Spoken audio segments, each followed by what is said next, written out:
बड़ा सवाल है, चांद पर कैसे बसेगी इंसानों की बस्ती? चांद पर बसे शहर का नजारा कैसा दिखेगा? क्या चांद की जमीन पर भी धरती जैसी फसल लहराएगी? क्या चांद की धरती पर खेती मुमकिन है?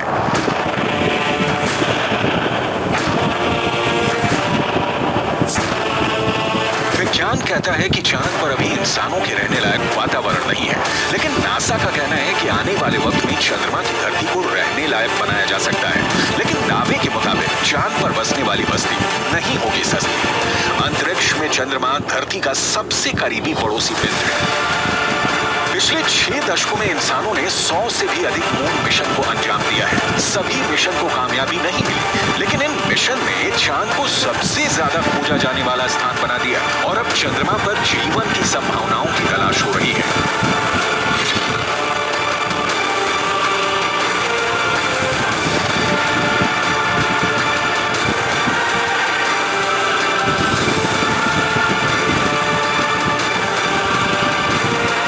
चंद्रमा से जुड़ी कई हैरान कर देने वाली जानकारियां सामने आई हैं। दावा किया जाता है कि चंद्रमा की मिट्टी में कई तरह के खनिज हैं। चांद की सतह पर पानी होने के भी सबूत मिल चुके हैं। वैज्ञानिकों का मानना है कि चांद पर जीवन के सबूत भी मिल सकते हैं। संभावना जताई जा रही है कि भविष्य में चंद्रमा पर मानव बस्ती बसाने का सपना पूरा हो सकता है, लेकिन ये काम इतना भी आसान नहीं है। चंद्रमा पर इंसान के कदम भले ही साल 1969 में पड़ गए हों,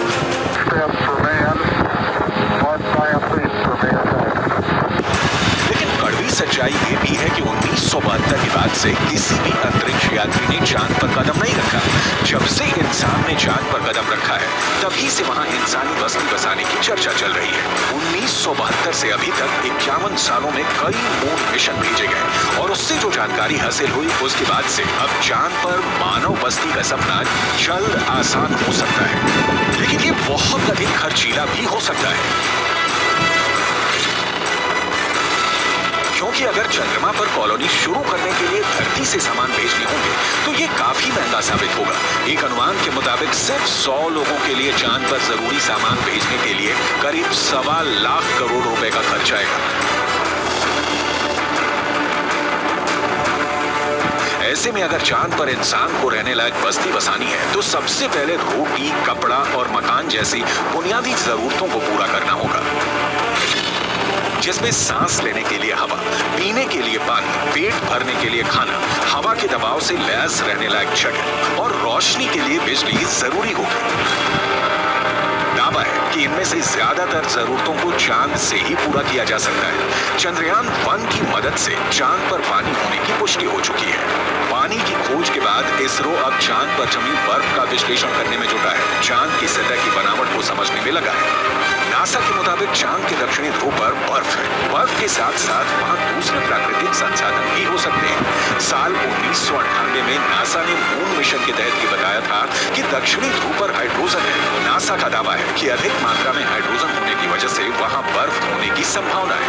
इसके अलावा चांद के दक्षिणी ध्रुव पर बड़े बड़े पहाड़ और कई गड्ढे हैं। ज्यादातर गड्ढे ऐसे हैं जहां अरबों साल से अंधेरा है।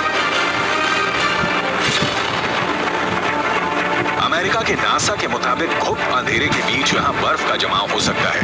अंदाजा ये भी है कि चांद के दक्षिणी ध्रुव पर अरबों सालों से पानी बर्फ के रूप में जमा हो सकता है। अगर चंद्रयान 3 का लैंडर और रोवर चांद पर बर्फ की मौजूदगी की पुष्टि कर देते हैं तो वहां मानव बस्ती बसाने की संभावना और बढ़ जाएगी। हालांकि इससे पहले भी चंद्रमा की सतह पर पानी होने के संकेत मिले थे। चांद के छाया में रहने वाले हिस्से में पानी के होने के संकेत मिल चुके हैं। वैज्ञानिकों को चांद के उस हिस्से में पानी होने के साक्ष्य भी मिले हैं जहां सूर्य का सीधा प्रकाश पड़ता है। ऐसे में अगर चंद्रयान 3 चांद के दक्षिणी ध्रुव पर पर्याप्त बर्फ होने की पुष्टि कर देता है तो चांद की सतह पर मौजूद बर्फीले पानी से इंसानों की बस्ती और चंद्रमा पर अर्थव्यवस्था के लिए आधार को तैयार करने में मददगार साबित हो सकती है। आइए रसायन विज्ञान की भाषा में समझ लेते हैं कि ये कैसे मुमकिन हो सकता है।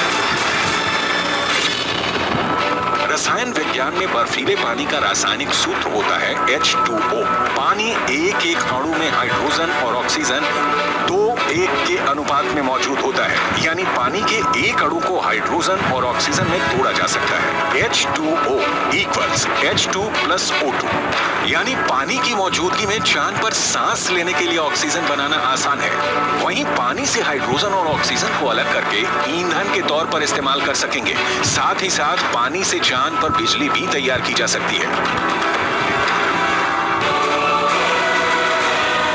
साफ है, चांद पर मौजूद पानी कई समस्याओं का समाधान हो सकता है। पानी के इस्तेमाल से सिंचाई के लिए खेती का काम भी आसान किया जा सकता है, क्योंकि चांद पर इंसानों की बस्ती को लेकर रिसर्च कर रहे वैज्ञानिकों को तब बड़ी कामयाबी मिली थी जब चांद की मिट्टी में पौधे उगाए गए।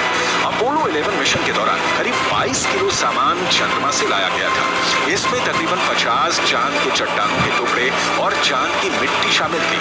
शोधकर्ताओं को इस बात का बिल्कुल भी अंदाजा नहीं था कि चांद की धूल भरी मिट्टी में कुछ उग भी सकता है या नहीं। उन्होंने इसे एक प्रयोग के तौर पर लिया कि अगर अगली पीढ़ी में कोई चांद पर जाता है तो वहां पर कुछ उगा सकता है। जो नतीजे सामने आए उसने वैज्ञानिकों को चौंका दिया।